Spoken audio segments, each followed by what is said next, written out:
La entrevista.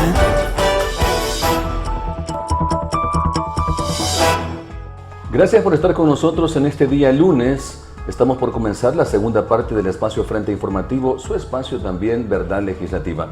En esta ocasión tenemos como invitada a Miriam Díaz, quien es parte de la Comisión Política del FMLN, una mujer joven luchadora y que también este día nos acompaña para conversar temas relacionados con las mujeres. Miriam, bienvenida.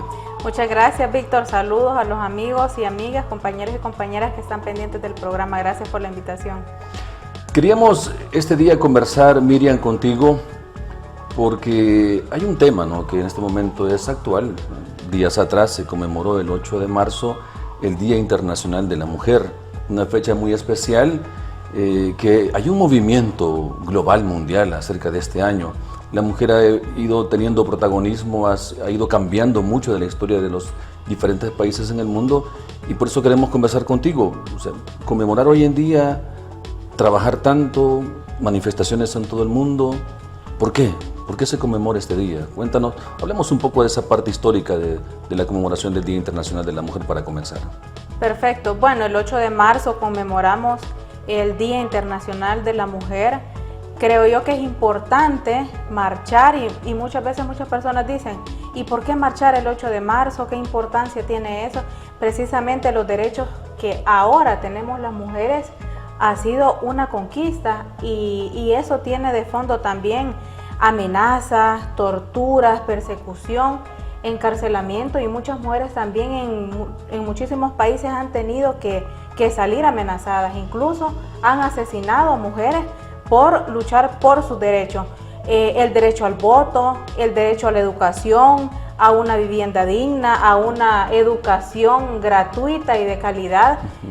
Ahora lo tenemos, aunque hay que seguir luchando por exigir una educación gratuita y de calidad, pero antes habían, Víctor, precisamente también carreras que las mujeres no tenían, no podían estudiar, ciencias jurídicas, medicina, muchísimas carreras, y de las cosas que ahora gozamos las mujeres no ha sido regalado, ha sido producto y ha sido un fruto de toda esa lucha que muchas mujeres, como decía, inicialmente en diversos países del mundo han luchado. Entonces por eso conmemoramos el 8 de marzo, por esas mujeres que hoy no viven, pero que nos han legado toda una historia, que nos han legado derechos, y eso es algo que nosotras no podemos olvidar. Entonces tenemos la obligación ética, moral y política de seguir reviviendo la memoria, porque la memoria histórica se construye. Y de repente viene algún gobierno, vienen grupos de poder económicos y nos dicen esto no ha existido, esto es de esta manera. Pues nosotras tenemos la obligación de recordarle a las niñas, a las adolescentes y a las futuras generaciones cuál es la verdadera historia. Por eso marchamos el 8 de marzo, para recordar a esas mujeres, para seguir exigiendo una vida libre de violencia, por el derecho de vivir en paz y básicamente un país, un mundo mejor. Sí, el trabajo de las mujeres ha sido constante, el trabajo de las mujeres ha sido tenaz durante los últimos años. Tú lo mencionabas, hoy en día vemos a mujeres en diferentes facetas en la sociedad en la cual antes no estaban ahí. Se visualiza mucho a través también de las redes o de las plataformas digitales, se visualiza mucho, por ejemplo, cuando aparece noticias en las cuales una mujer es piloto, cuando una mujer ejerce la profesión de ingeniero, cuando una mujer ejerce, por ejemplo, en la parte de... Bueno, yo soy honesto contigo, Miriam, a mí me sorprende mucho, o me ha sorprendido en algunas ocasiones cuando he visto a mujeres manejando, por ejemplo, rastras, que digamos es una profesión o un oficio más dedicado más a los hombres que tenemos acostumbrados, pero yo he visto mujeres. Y hay un estigma también hacia las mujeres que desempeñan trabajos que supuestamente son para hombres, porque no lo van a poder hacer. Sí, porque no se va a poder hacer, pero también la sociedad, el patriarcado y el sistema económico del capitalismo así nos ha educado, así nos ha formado, que yo tengo que dedicarme básicamente a tareas, a labores de cuidado, y solamente las mujeres podemos hacer eso. Entonces ahí vemos también de que esa violencia ejercida hacia las mujeres también afecta en otros ámbitos de la sociedad y también afecta a los hombres, a la familia en general, porque cuando un hombre se dedica, por ejemplo, a los cuidados del hogar o a profesiones que se supone que deben realizarlas, que debemos realizarlas nosotras las mujeres, se le condena, ¿verdad? Pero volviendo a lo otro, todas esas profesiones también y actividades y oficios que las mujeres realizan supuestamente que deben hacerlo los hombres, se recibe violencia, hay una estigmatización terrible hacia las mujeres y en todos los ámbitos, desde lo familiar, desde lo social y la violencia que también el Estado ejerce hacia las mujeres. Durante muchos años, o por lo menos remontémonos atrás, 2 gobiernos del FMLN, precisamente en esta misma dinámica de ir dignificando a la mujer en su trabajo, en sus facetas, en diferentes facetas que ella realiza, el FMLN impulsó muchos programas de gobierno que llevaban el objetivo de darle a la mujer ese espacio que necesita en la sociedad. En la Asamblea Legislativa, si nos vamos a la parte política y de formulación, aprobación de leyes en la Asamblea Legislativa, durante los periodos del FMLN, por ejemplo, se formó una triada legislativa encabezada precisamente por mujeres del FMLN, en la cual como diputadas iban a luchar para que se respetara lo que la mujer hace dentro del plano político. Hoy en día la triada ya no existe. Pero además de la Asamblea Legislativa, que es la que promulga, aprueba leyes, eso también vamos a extrapolarlo a la sociedad civil hoy en día. Se quita la triada legislativa, ninguna mujer hoy en día en la Asamblea se defiende entre ellas. Por ejemplo, grupos mayoritarios no defienden grupos minoritarios de mujeres. Es más, los grupos mayoritarios de mujeres atacan a los grupos minoritarios de mujeres, y eso es lo que está viviendo el FMLN y otros partidos políticos. Los programas sociales también desaparecen. Hablemos un poco acerca de este fenómeno que lo trae este nuevo gobierno que tenemos hoy en día, el gobierno del presidente y la nueva bancada CIAN. Se han eliminado los programas sociales de nuestro país. Correcto. De hecho, también los espacios de participación política hacia las mujeres han sido una conquista. No es que ahí están, vayan y ustedes van a tener el derecho, al igual que otras personas. No, ha sido una conquista. No es que se han dado y ha sido toda una lucha. En primer lugar también, Víctor, para quienes nos escuchan, yo creo que también es importante visualizarlo desde una concepción de clase. Entonces, no viven la misma situación material de vida las mujeres del área rural, las mujeres empobrecidas. No son pobres tal cual, porque así lo desean, porque así lo han sido siempre. El sistema, ¿no? Empobrecidas. El derecho a la tierra, por ejemplo, y aquí podemos remontarnos también a la historia, que históricamente los sectores, estos sectores de la sociedad salvadoreña fueron despojados de sus tierras, y una lucha del FMLN en sus 2 gobiernos fue también dar títulos de propiedad, y mayoritariamente las mujeres. Bueno, representamos el 53% de la población nacional. Entonces, una lucha del FMLN siempre fue eso, reivindicar en el área de la salud, en el área de la educación, en el área de los títulos de propiedad, y mayormente todos esos problemas que el capitalismo y el patriarcado producen, porque no es que estén ahí por gracia divina, como decimos, que pobreza siempre ha existido, que la marginación, que la violencia siempre ha existido. Hay raíces y hay algo histórico que los genera, hay algo que los provoca, no es que surgen, como decimos popularmente, por arte de magia, ¿verdad? Así es. Entonces, generalmente eso lo sufrimos más las mujeres. En el área rural, por ejemplo, ¿quiénes tienen que ir a conseguir el agua ahí a la comunidad? A las pilas comunitarias, como decimos, o las juntas de agua, son las mujeres. ¿Quiénes sufrimos más la violencia? 66 de cada 100 mujeres de los 15 años en adelante han sufrido un tipo de violencia sexual durante su vida. O sea, estamos hablando de más del 66%. Entonces, todo eso lo sufrimos generalmente las mujeres. Ahora, con el tema de las políticas públicas, hoy por hoy vemos un retroceso. Decía que con los gobiernos del FMLN se avanzó también en la creación de políticas, de programas también, pero sabemos que para eso es necesario también que eso esté financiado, que haya presupuesto y que haya fiscalización. Y ahí tenemos un programa muy exitoso, no solo en El Salvador, sino que en América Latina, como lo fue Ciudad Mujer. Había una atención integral muy avanzada y yo creo que era una cuestión justa para las mujeres, sobre todo las mujeres del área rural históricamente olvidadas. Hoy por hoy vemos un retroceso en ese sentido. Entonces, ¿quiénes son las afectadas? Las mujeres más empobrecidas, y las mujeres del área rural no son las mujeres que tienen otra condición material de vida, que incluso están en círculos de poder económico que representan, digamos, económicamente hablando, en este país una situación diferente. Hoy hemos retrocedido en otros programas, por ejemplo, como la pensión básica universal. El actual gobierno ha dejado sin pensión a más de 30,000 adultos mayores, y ahí hay muchas mujeres. Entonces, ¿quiénes son las afectadas? Las mujeres, generalmente. Las mujeres, entonces, por poner casos muy específicos en los que se ha retrocedido. Por eso creo, y mencionaba también al inicio, que la lucha por una educación gratuita y de calidad sigue siendo una bandera de lucha vigente, una bandera de lucha válida aquí en nuestro país, porque el acceso también a la educación para las mujeres jóvenes, pero también hay un porcentaje, aunque sea mínimo, de mujeres adultas que no por ser mínimo no deja de ser importante, o sea, sigue siendo vigente, porque los presupuestos para todo eso se ven reducidos. Y en ese sentido creo yo que también es importante decir que no puede haber justicia, Víctor, y para quienes nos escuchan, cuando la información se declara en reserva, por ejemplo, por 7 años.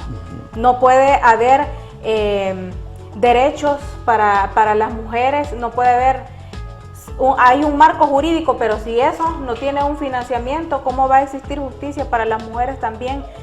Por mencionar otra situación, cuando se busca justicia, por ejemplo, a las mujeres, sí, lo primero, cuando van a poner una denuncia, lo primero que se les pregunta, si es un caso de violencia sexual, ¿cómo van vestidas, por ejemplo? Entonces, desde el Estado se ejerce violencia, desde diferentes tipos, la violencia que se ejerce a las mujeres, por ejemplo, en los hospitales, y hay casos concretos, dolorosos, y que no se investigan. Entonces, todo ese tipo de situaciones que hace todas esas situaciones que vuelven cómplices a las instituciones del Estado. El hacer lentos los procesos de investigación cuando se busca justicia, eso es violencia también, y de esas cosas no se hablan generalmente. Sí, el partido FMLN durante sus gobiernos le apostó mucho al tema de la mujer. Hago esta acotación, Miriam, porque muchos de los que nos están visualizando en este momento a través de redes sociales, lejos de escuchar la postura de parte del pueblo que tiene un pensamiento de izquierda, que su ideología es de izquierda y la ideología de izquierda que más se acerca al pueblo, mucha de esta gente que nos está visualizando, te aseguro, Miriam, que lo que están haciendo es ahí atacándonos en este momento por lo que nosotros estamos invirtiendo en cuanto a conceptos. Pero cuando desglosamos lo que los gobiernos del FMLN hicieron en el tema, o hicieron en temas relacionados a la mujer, fue mucho. Tenemos el Hospital de la Mujer, uno de los hospitales mejor equipados de nuestro país, un tema relacionado a la mujer. Hablábamos de Ciudad Mujer, que tú ya lo mencionaste. Hablamos también las salas de espera materna también, sí, la ley de la lactancia, que también la bancada del FMLN también introdujo dentro de la Asamblea Legislativa el que se protegiera a la mujer también en el estado de embarazo para que no fuera, digamos, cesada de su trabajo por estar en gestación, que no se puso en práctica porque las empresas no lo quisieron, fue algo muy independiente, pero fue el FMLN quien introdujo todas esas partes. Entonces vemos nosotros una serie de políticas y de acciones que el FMLN formuló y trabajó para la mujer.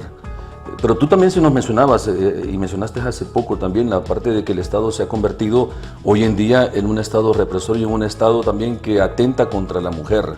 Hablemos así rápidamente, y este tema tú lo mencionábamos fuera de la entrevista, que hablar de este tema también es entrar en contradicción con el pueblo, pero la idea de tocar este tema no es entrar en contradicción con usted, en el sentido que como FMLN estemos de acuerdo o estemos a favor de los delincuentes. No se trata de eso. Porque se ha tergiversado también, Víctor, se ha tergiversado la opinión a propósito, ¿verdad? Y nosotros tenemos una posición muy clara con respecto a eso. Así es. La mujer, hoy en día, muchas madres de familia, usted que nos está viendo, está comprobado, no está comprobado porque nosotros lo querramos decir, sino porque ellas han presentado pruebas en el sentido de que sus hijos han sido exonerados de cualquier situación delincuencial por parte de la misma Corte Suprema de Justicia. Pero aún así estas mujeres están todavía sufriendo y llorando porque sus hijos están en las cárceles y de manera inocente, ellos no tienen nada. Entonces está afectando el régimen de excepción también a la mujer hoy en día. Es correcto, hay más de 7,000 casos de denuncia, ¿verdad? O sea, de casos que estamos hablando que han puesto pruebas de personas inocentes. Y nosotros como FMLN también tenemos una posición clara con respecto a esa situación, y pueden haber opiniones encontradas si uno sale a escuchar la opinión de la gente, y nosotros es en defensa de las personas inocentes que han sido privadas de libertad. Y hay mujeres, por supuesto que hay mujeres, hay comunidades que se han pronunciado precisamente por eso. Hay gente que se dedica a diferentes profesiones en este país, gente trabajadora que no la debe, como decimos popularmente hablando, ¿verdad? Entonces, como FMLN sí tenemos una posición clara con respecto a eso. Y si, por poner un ejemplo, cuando uno va en el bus y fuera del penal, de los penales, ¿quiénes son las que están ahí, verdad? Reclamando y exigiendo el derecho a la verdad, el derecho a la justicia, mayormente son las mujeres. Así es. Y muchas se han visto también obligadas a abandonar su trabajo precisamente por eso, porque los cuidados de la familia, o sea, de sus hijos, de los adultos mayores, recaen mayormente en las mujeres. Son las mujeres que tienen que estar pendientes de eso, son las mujeres que tienen que abandonar su trabajo, son las mujeres las que tienen que abandonar también sus estudios. Entonces, eso hay que analizarlo con una gran lupa y de manera integral, ¿verdad? El detalle de todas esas implicaciones. Abogamos por eso, Víctor, para quienes nos escuchan también, por las personas, por las mujeres inocentes, por las mujeres que han comprobado, ¿verdad? De manera legal, obviamente, que están empleadas, a lo que se dedican ellos, a lo que se dedican su familia. Bueno, aprovechamos este momento también para saludar a nuestros amigos que nos sintonizan a través de las frecuencias de la red de radios comunitarias Voces Unidas de Oriente. Por ahí nos están sintonizando radios como la Iscanal, otra Radio Mangle y otras más que están por ahí, ese sector, que nos están escuchando y nos están también visualizando a través de sus redes sociales. El país definitivamente en este momento, a pesar de que hay una percepción de que estamos en un país alejado de la violencia, estos meses se ha cerrado también con algunos datos en cuanto a feminicidios, o sea, la mujer sigue siendo afectada en ese sentido. Si vemos toda esta situación complicada para la mujer, vemos también a muchas mujeres que no están siendo proactivas. ¿Cuál debería de ser el papel de la mujer en el contexto actual de nuestro país? Eso también, Víctor, tiene raíces muy profundas, culturales también, que hay que analizarlas, porque nosotros debemos tener un abordaje integral de esta situación.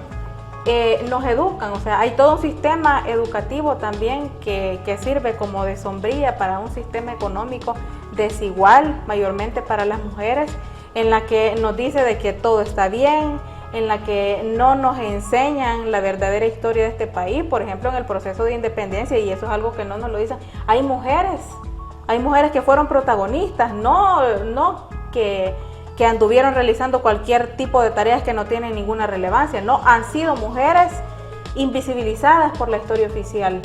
Entonces, detrás de toda la violencia hacia las mujeres también hay un sistema económico, hay un sistema educativo que nos forma así desde chiquitos para que pensemos y lleguemos a conclusiones como, por ejemplo, que no tiene ningún sentido ir a marchar, que son callejeros, que son vándalos, etcétera, etcétera. Pero para nosotras, las mujeres de izquierda, sabemos que todos los derechos que hemos heredado, el derecho al voto, como decía al inicio, el divorcio también es un derecho espacios, ha sido producto de una gran lucha. El derecho también de las mujeres a los métodos anticonceptivos y bueno, muchísimos otros más. Así es. No, y hablabas un poco acerca de esos derechos que las mujeres tienen. Yo recordaba también durante la última legislatura el que también ya la mujer a través de la legislación que va en beneficio de ella, hoy en día la mujer se puede divorciar y automáticamente se puede quitar el apellido de casada o quitarse el viuda entonces ya la mujer vuelve otra vez a tener su propia personalidad sin estar dependiendo de otra.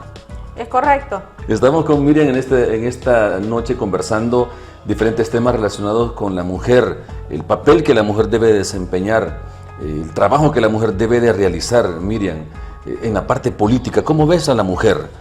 ¿La mujer se está inmiscuyendo en la parte política? ¿Hay presencia de la mujer, por ejemplo, en este caso, en el partido FMLN? Como decía también anteriormente, Víctor, los espacios de participación política para las mujeres ha sido producto también de una lucha. Yo creo que el llamado hacia las mujeres, hacia nuestras hermanas, en primer lugar, es a organizarnos para conocer nuestros derechos, a organizarnos para exigir en las comunidades, en diferentes espacios, porque también la vida en la comunidad, en lo rural, las necesidades son diferentes también. A las mujeres del área urbana, la crisis económica, por ejemplo, se sufre de una manera diferente, el costo de la vida es diferente y en ese sentido yo creo que hay que tomar conciencia de ello, organizarnos en comunidad, en diferentes espacios, en diferentes colectivos con las mujeres. Y generalmente entre compañeras sabemos de las situaciones que se viven, sabemos de las dificultades que hay para organizarse, que los cuidados de la familia, el trabajo, el estudio, todas esas situaciones que a veces son barreras, mejor dicho, para tomar conciencia y para conocer de nuestros derechos. Entonces yo creo que en primer lugar, para tomar conciencia, hay que ayudarnos entre nosotras. Construir un mundo justo, construir un mundo libre de violencia para las mujeres, no lo vamos a hacer de manera individual. Para todos y para todas, solo lo podemos hacer juntas, tomando conciencia de nuestra situación, porque el hecho de que yo ignore una situación de violencia, pero que la sufra, o sea, no me hace a mí, o sea, me sigue haciendo víctima de una situación de violencia, aunque yo la desconozco, pero no significa que deje de ser víctima. Entonces el llamado es ese, ¿verdad? ¿Tú ves a la mujer siendo protagonista de los cambios que nuestro país está teniendo? Mira, lo que sucede, o no está teniendo también. Lo que sucede es que hay una criminalización hasta para organizarse, hasta para poner una denuncia o exigir algo en redes. No es que las mujeres no quieran o no deban. Hay muchas mujeres con una actividad social y política fuerte e importante en nuestro país, pero hay una criminalización periodística, una criminalización investigativa en este país. No se puede preguntar nada, no se puede cuestionar, porque lanzan, por ejemplo, un aparataje mediático, un aparataje de troles que nos ponen en una situación hasta de peligro de nuestra vida. Y eso es sabido. Hay muchas personas aquí, profesionales en el periodismo, por ejemplo, que han tenido que salir del país por amenazas hacia ellos, amenazas de muerte hacia ellos y hacia su familia. Entonces, ¿qué toca frente a eso? Organizarse. Nos toca seguirnos organizando, tomar conciencia de la situación y seguir alzando la voz, no solo aquí en el país, sino también a nivel internacional. Entonces, no es una cuestión de que no se quiera o no se deba. Hay medidas que este gobierno ha implementado, un linchamiento público. Con eso mujeres, inician, ¿verdad? Sí, las mujeres son atacadas a través de redes. Con un linchamiento público, es correcto. También hacer lentos los procesos de investigación, y eso también es violencia. Entonces, siempre las mujeres, siempre las compañeras han exigido, se han organizado y han alzado su voz a pesar de esa difícil situación que no es para menos, ¿verdad? Ahora, no se busca, pienso, ¿no?, en este caso, y algunos que nos están visualizando podrán estar de acuerdo, no se busca un protagonismo político únicamente siendo parte de un partido político. No podemos decir que hay un protagonismo político de las mujeres ahorita en la Asamblea Legislativa, porque una gran parte de esas mujeres que conforman el actual órgano legislativo no están siguiendo sus principios. Y no solamente eso, sino también lo que representan. porque al fin y al cabo que se desconozca de alguna situación, no asumirse como víctima es una cosa, pero al fin y al cabo, ¿qué representan, por ejemplo, estas personas, esas mujeres? Los grupos, los intereses de un grupo de poder económico emergente en El Salvador. Sí, que llegan únicamente, aunque no le guste mucho de la audiencia o de lo que nos están viendo, únicamente llegan a apoyar un botón, a puchar un botón. Es correcto, sin cuestionamiento. Y tiene que ver también, Víctor, con lo que decía al inicio, puede existir un marco jurídico o una ley, las nuevas leyes que han estado implementando, nacer con cariño, crecer con cariño, pero si esto no está realmente financiado, si no hay transparencia y si eso no permite que la población también cuestione y sepa de los presupuestos, porque al fin y al cabo sale del bolsillo de las salvadoreñas y los salvadoreños, eso no es transparente y eso no es justicia y se puede vender muy bien mediáticamente, que por cierto esa es la especialidad de este gobierno, pero eso no significa que la realidad sea diferente o que la realidad sea así como se está pintando en los medios, ¿verdad? En todos los medios posibles. Así es. ¿Cómo estará la situación de las niñas y mujeres jóvenes frente a una falta de educación sexual y reproductiva en nuestro país? Bueno, vemos un tema que meses atrás se dio de un medio de comunicación que se le bloqueó un cierto contenido que iba orientado específicamente a la educación sexual. No hay realmente, y la pregunta la podríamos hacer también a los que nos están visualizando, escuchando. ¿Realmente tenemos en nuestras familias una educación sexual? Yo creo que no. Me atrevería a decir que un 90 o 95% de las familias no tienen educación sexual. Muchas compañeras o mujeres que yo conozco que han conversado conmigo ese tema me dicen, no, a mí nunca me platicaron de eso, Víctor. Entonces, ¿cómo está esa situación? Yo creo que es un tema también muy profundo, es cultural, por supuesto, si hay situaciones que no se abordan desde una concepción diferente desde el sistema educativo, muy difícilmente vamos a avanzar. Hoy por hoy hemos tenido, considero yo, un fuerte retroceso en ese sentido, desde una visión aparte de autoritaria desde el Estado, una concepción también muy conservadora sobre eso. Hay temas tabúes que no se quieren abordar, y si no se abordan, por lo tanto vamos a tener no solo una, dos, sino varias generaciones de jóvenes o de niños y niñas que hoy se están formando en el futuro que podemos esperar. Y nosotros ahí no podemos echarle la culpa a los niños, a las niñas, a las jóvenes, porque así han sido formados, así han sido educados. Entonces, despojarnos de todos esos prejuicios que nos han inculcado desde la niñez es muy difícil si no se toca también desde lo educativo, desde lo formativo, desde la casa y desde el sistema educativo. Desde la parte cultural, familiar, porque muchas de las situaciones de abuso sexual, he sabido de que realmente donde más situaciones se dan de abuso es en la familia. Proviene de su círculo cercano y precisamente también en un contexto de pandemia muy difícil para las niñas, adolescentes, para las mujeres que tuvieron que quedarse obligadamente en casa con sus agresores, Víctor. Eso es un tema y hay cifras, aunque hoy sea bien difícil tener acceso a datos porque básicamente han acabado con lo que se había construido antes con el Instituto de Acceso a la Información Pública. Es decir, no solo en esos datos, sino de cualquier dato que se desee, se necesite tener acceso, no hay información real, sí. No hay información certera sobre eso, declaran información en reserva y por lo tanto es un poco complicado, algo que les puede afectar y por lo tanto es un poco complicado hablar de cifras exactas, ¿verdad? Bien, ya para ir finalizando la entrevista, estamos a las puertas de un año electoral, bueno, ya estamos en un año preelectoral, Miriam, y es importante saber cómo está el FMLN como partido político, cómo está la mujer. ¿Visualizas el apoyo de la mujer? ¿Visualizas a la mujer siendo protagonista en este momento dentro del quehacer político del FMLN?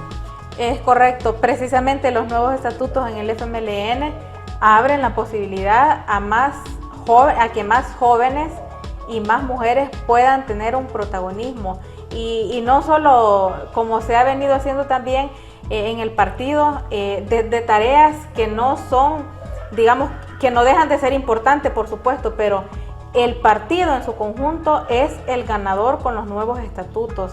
Más participación para la juventud, más participación para las mujeres, y nosotros vemos también en este nuevo momento con los nuevos estatutos una oportunidad enorme para ir al encuentro también de diferentes sectores de la sociedad salvadoreña, para ir al encuentro de las necesidades y de las demandas que se han venido exigiendo al interior del partido desde la base, ¿verdad?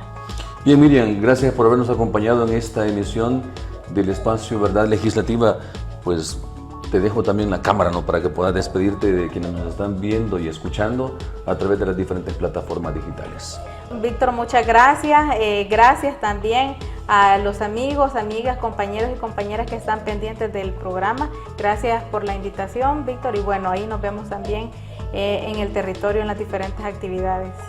Bueno, hemos compartido con ustedes el espacio Verdad Legislativa desde el Foro 1316. Regresamos al Foro número 1 para el cierre de este espacio.